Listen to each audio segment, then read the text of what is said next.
पश्चिम बंगाल के नदिया जिले की कालीगंज विधानसभा सीट टीएमसी ने जीत ली है। जी हां, टीएमसी ने ये सीट 50,000 से भी ज्यादा मतों के अंतर से जीता है। टीएमसी विधायक नसरुद्दीन अहमद की मौत के बाद इस सीट पर उपचुनाव हुए थे। टीएमसी ने नसरुद्दीन की 38 साल की बेटी अलीफा अहमद को उम्मीदवार बनाया था, जबकि भारतीय जनता पार्टी ने आशीष घोष और कांग्रेस ने माकपा समर्थित काबिलुद्दीन शेख को मैदान में उतारा था।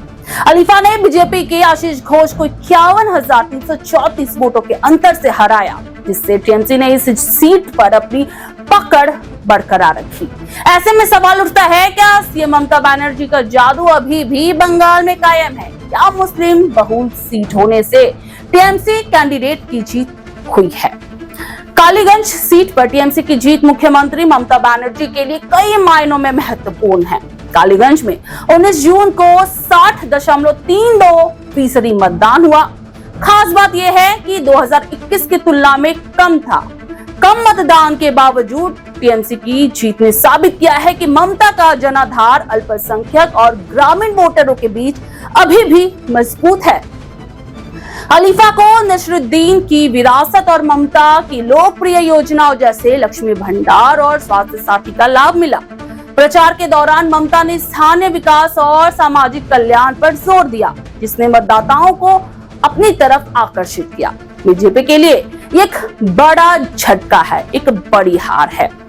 साल 2024 के लोकसभा चुनाव में पश्चिम बंगाल में 42 में से केवल 12 सीटें जीतने के बाद बीजेपी को कालीगंज में उम्मीद थी कि वो टीएमसी के गढ़ में सेंध लगा सकती है। आशीष घोष ने बुनियादी ढांचे और भ्रष्टाचार के मुद्दों को जमकर उठाया, लेकिन वो कमाल नहीं कर पाए। बीजेपी अगर ये चुनाव जीती तो साल 2026 के लिए टॉनिक का काम करती, लेकिन अब बीजेपी की हार हुई है। ऐसे में आगामी विधानसभा चुनाव से पहले उसके लिए चिंता का विषय हो सकता है। दूसरी तरफ कांग्रेस माकपा गठबंधन भी इस उपचुनाव में प्रभाव नहीं छोड़ सका। काबिलुद्दीन शेख की हार ने गठबंधन की कमजोर स्थिति को उजागर किया, जो टीएमसी और बीजेपी के बीच त्रिकोणीय मुकाबले में पिछड़ गया। ये परिणाम 2026 के चुनावों में विपक्षी एकता की चुनौतियों को दर्शाता है। ममता के लिए ये जीत 2024 के उपचुनावों में 6 सीटों पर 3 स्वीप और लोकसभा में 29 सीटों की सफलता को साफ दर्शाता है। कुल मिलाकर बंगाल में अभी भी ममता बनर्जी का जादू लोगों के दिलो दिमाग पर सिर चढ़कर बोल रहा है।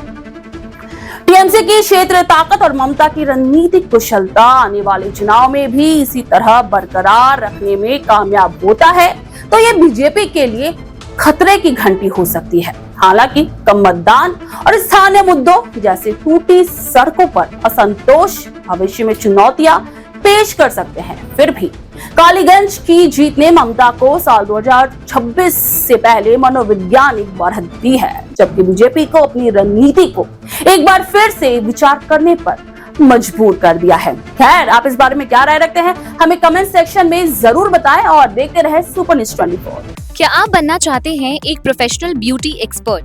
तो अब आपके लिए है एक गोल्डन अपॉर्चुनिटी जो बदल सकता है आपका करियर और आपकी जिंदगी। Rubina Kazi salon and academy एक ऐसा नाम है जो आपको दे रहा है professional training, beautician, skin, hair, cosmetology के हर कोर्स में।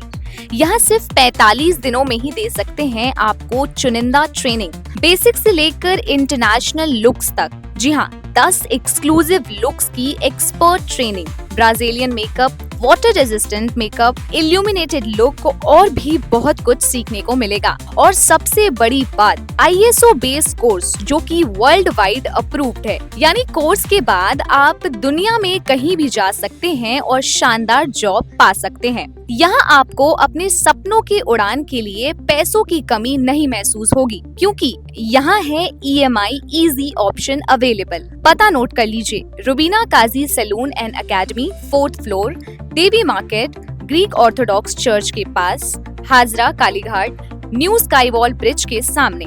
तो इंतजार किस बात का, आज ही जुड़िए रुबीना काजी एकेडमी से और बनाइए अपना फ्यूचर और भी ज्यादा ब्राइट। सीट सीमित है, तुरंत संपर्क करें इस नंबर पर।